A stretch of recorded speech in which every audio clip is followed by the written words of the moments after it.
Pessoal, dando continuidade então, vamos falar um pouquinho sobre o princípio da publicidade. Está ali no LIMP, né, no artigo 37 da Constituição, legalidade, impessoalidade, moralidade, publicidade. A publicidade tem a ver com a divulgação oficial dos atos administrativos, né? Então a administração não pode ter atos sigilosos, por assim dizer. Até pelo próprio controle da administração pública, né? É quando se publica um edital de licitação que eu consigo denunciar no Tribunal de Contas, consigo denunciar no Ministério Público, consigo controlar a administração pública. Também, se a administração fez uma dispensa de licitação, uma inexigibilidade, eu posso controlar por meio da publicidade que se dá. Então, tecnicamente, quando eu falo da publicidade, eu estou falando de um livre acesso aí dos indivíduos a informações de seu interesse e, claro, de impor transparência, né, principalmente na atuação administrativa. Pois bem, e aí vem a pergunta que o que ficou mais polêmico, né, nessa questão da transparência, da publicidade, foi a questão dos portais das transparências. Será se o portal da transparência pode exibir o meu nome completo e quanto eu ganho? Né? Porque, afinal de contas, se a gente for analisar, talvez até isso viole uma espécie de direito à privacidade de minha parte do servidor. Mas o STF não aceitou esse argumento. Os servidores tentaram trazer a questão da privacidade, da segurança. Cara, todo mundo na minha rua vai saber quanto eu ganho, como assim? Pois é, mas o Supremo, quando cotejou essas discussões, o Supremo foi lá e disse, olha, é legítima sim a publicação, inclusive na internet, em sítio eletrônico mantido pela administração pública, dos nomes dos servidores e do valor correspondente a vencimentos e vantagens pecuniárias.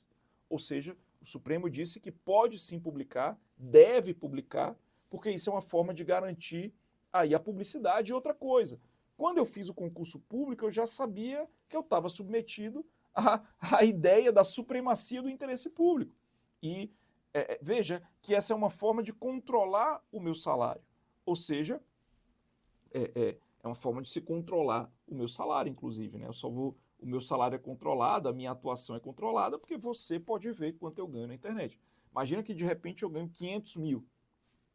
Os super salários só podem ser controlados se for mediante essa publicação.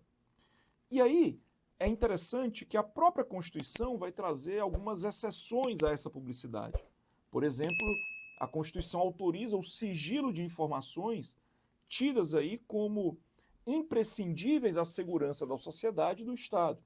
Ou né, seria aí uma restrição de acesso a dados envolvendo, por exemplo, a intimidade de indivíduos. Então, a gente vai ter aqui um sopesamento, né, entre a lei de acesso à informação, que vai trazer em que situações o acesso deve ser garantido ao cidadão, e a própria LGPD, né, Lei Geral de Proteção de Dados, que vai trazer situações que os dados devem ser restritos. Então, veja que temos duas leis regulando essa ideia de publicidade. Lei de acesso à informação vai dizer, por exemplo, que existem informações que o presidente da República pode classificar como sigilosas, e aí vai ter restrição a esse acesso. Então, tem algumas discussões, né, nesse sentido. A gente teve aqui um julgado, né, também que fala da publicidade, né, fala de uma ADPF que falava sobre o sigilo de movimentações de créditos relacionados a despesas reservadas ou confidenciais, né? Então, o Supremo disse que o Estado Democrático de Direito, ele estabeleceu como regra a publicidade das informações referentes a despesas públicas, prescrevendo o sigilo como exceção, apenas quando imprescindível à segurança da sociedade e do Estado. Quanto maior o sigilo, mais completas devem ser as justificativas para que, em nome da proteção da sociedade e do Estado, essas movimentações se realizem. Né? Então, tecnicamente falando, é possível restringir o acesso, né, se houver previsão legal, se destine a proteger a intimidade e segurança nacional, e seja necessário e proporcional, então, o acesso. Então, o acesso vai, ou melhor, a restrição. Então, a restrição vai ser a exceção e não a regra. Tudo bem. Mas aí nós temos aqui um problema. O problema é que o último princípio, ele é um princípio que muitas vezes a gente se pergunta se a gente não deve ignorar todos os outros para segui-lo. É o princípio da eficiência. A eficiência tem a ver que eu tenho que ser o mais eficiente possível com os gastos públicos. A eficiência tem a ver que o cobertor é curto. Eu não tenho dinheiro para fazer frente a todas as necessidades da população. Então, com o dinheiro que eu tenho, eu vou tentar readequar para executar da melhor forma possível, para obter o melhor resultado possível. E aí, o princípio da eficiência, então, é um princípio que a gente vai ter aí uma inspiração neoliberal, naturalmente, é um modelo de governança aí consensual, né, que a administração pública vai ser uma administração gerencial, né, em oposição àquele modelo burocrático. É um princípio que entrou ali em 98 na Constituição, com a Emenda Constitucional 19, e nesse modelo gerencial, a ideia é que eu incorporo alguns preceitos, algumas ideias da iniciativa privada para a função administrativa. E aí eu vou ter uma ênfase na obtenção de resultados e na qualidade da gestão pública. Talvez grande parte da origem, da semente do que a gente tem hoje na LINDB, do que a gente tem hoje na própria lei de licitações nova, que a gente comentou aqui anteriormente, venha daqui.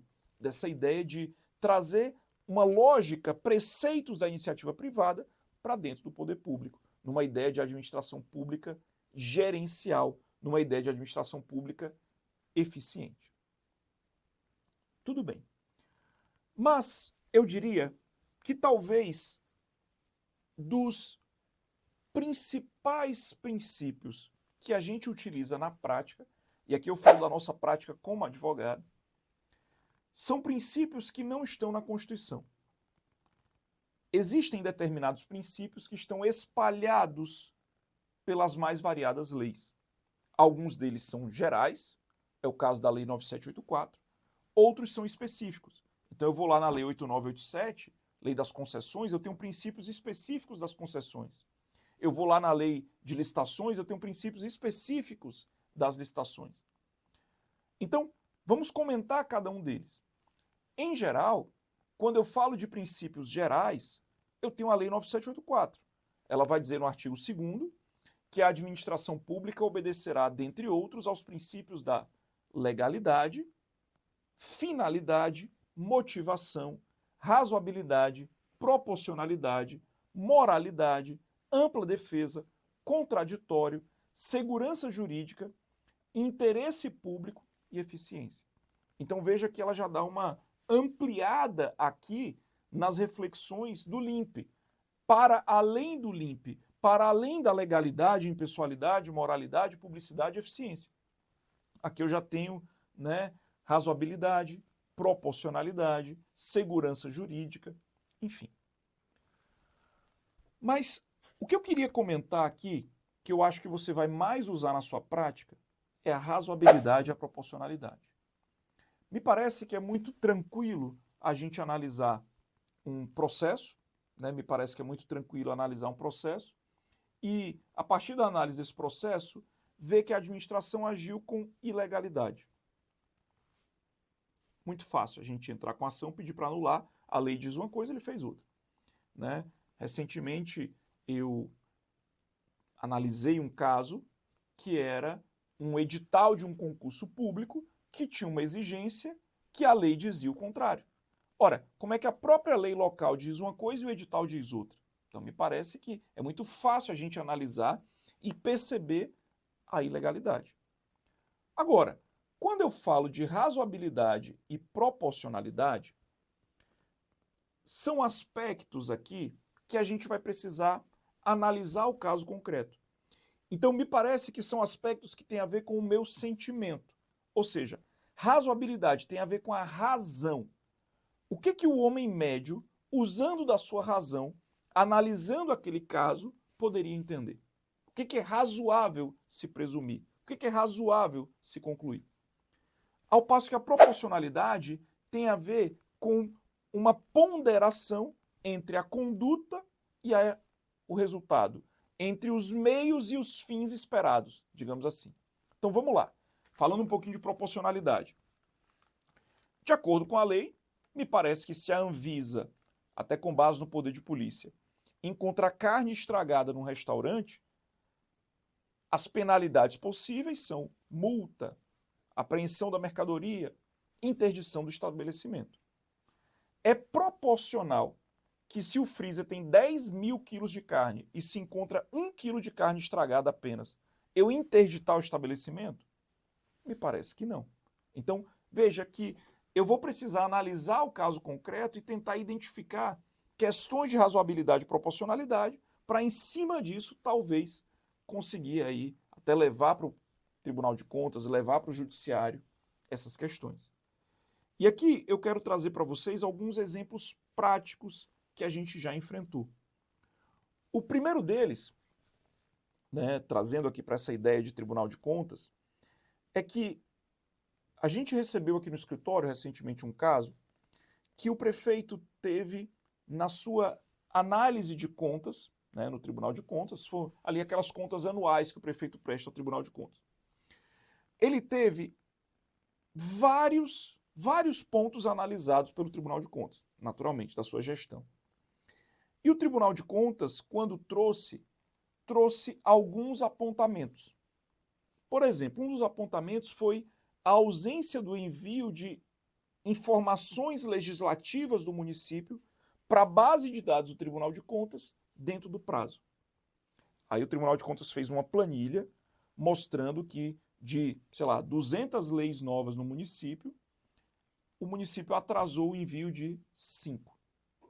E quando eu fui ver o atraso era de 3 dias, de 5 dias.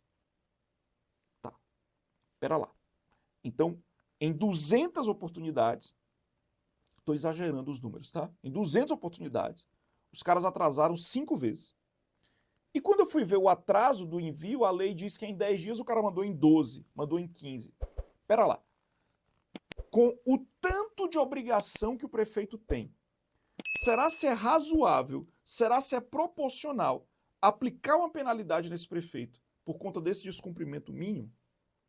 Ah, mas pelo princípio da legalidade, a lei dizia, tem que mandar em 10 dias, você mandou em 12.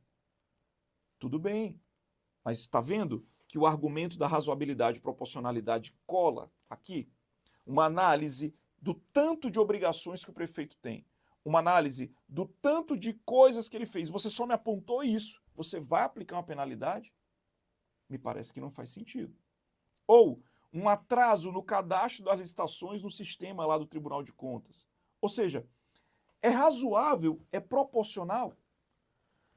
E aí, me parece que a linha de defesa ideal é a gente mostrar, primeiro, que foi um pequeno atraso, que é irrelevante praticamente a conduta que foi errada por parte do agente público, e a gente mostrar todas as obrigações que eventualmente esse gestor tem e mostrar e focar na defesa, na evolução qualitativa. Olha, nos últimos anos melhorou isso, nos últimos anos melhorou aquilo. Ou seja, mostrar que teve várias coisas boas também na gestão e não só coisas ruins. Para que no final, quando o Tribunal de Contas for avaliar essa atuação da gestão, ele consiga só pesar e entender o que é razoável ou não. Tá? E, portanto, por mais que tenha tido um ato ilegal, né, no final das contas, a gente teve aí uma questão razoável. Né? Não é razoável, não é proporcional aplicar uma penalidade. Você entendeu isso? Essa análise do volume de obrigações do gestor, do volume de melhorias que o gestor fez e comparar que ele só teve esses apontamentos aqui. E nesses pequenos apontamentos, quando você vai ver, são pequenos descumprimentos dentro dos apontamentos.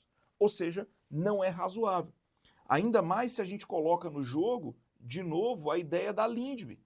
Na interpretação de normas sobre gestão pública, devem ser levados em consideração os obstáculos e as dificuldades reais do gestor e as exigências das políticas públicas a seu cargo, sem prejuízo do direito dos administrados. Ou seja, levando em consideração o tanto de coisa que o gestor tem para fazer, Será ser razoável puni-lo por essa bobagem? Né?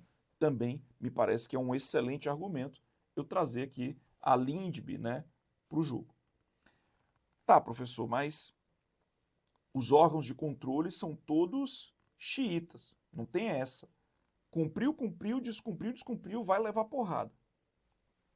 Não. Vou trazer aqui um julgado. Esse julgado a gente divulga para vocês no grupo de WhatsApp, né? Já está aí nos slides, eu também vou fazer um resumo e vou divulgar, como a gente tem feito sempre. Mas anote esse julgado aí. O julgado de 2025, primeira Câmara do TCU, que diz, olha, é cabível o julgamento de contas do gestor pela regularidade, está tudo certo, com ressalvas. Dando-lhe quitação quando tudo, meu amigo, está tudo certo. Tem ressalva, tem um apontamento, mas está tudo certo, vá em paz e que o senhor lhe acompanhe. Quando o débito remanescente é insignificante frente aos valores por ele geridos e não há indícios de locupletamento, considerando aí os princípios da razoabilidade, da proporcionalidade, da racionalização administrativa e da economia processual. Ou seja, o volume de valores geridos pelo gestor. E o que ficou ali foi algo insignificante. Logo, não é razoável que eu puna esse gestor. Em outras palavras, é cabível, ou seja, vamos julgar, regular as contas do gestor com ressalvas, isso é só dar uma alfinetada ali, mas está tudo certo, dando-lhe quitação quando o débito remanescente é insignificante frente aos valores por ele geridos e não há indícios de locupletamento, não há indício de uma conduta mais lesiva, mais gravosa, dolosa, algo, indício de locupletamento, considerando então aqui os princípios da razoabilidade, da proporcionalidade, da racionalização administrativa e da economia processual. Então veja que o próprio órgão de controle usa da ideia da razoabilidade e proporcionalidade para perdoar, entre aspas, o gestor quando o débito, quando a conduta lesiva é mínima frente ao volume de problemas que ele tem e que ele se saiu bem em todos os outros.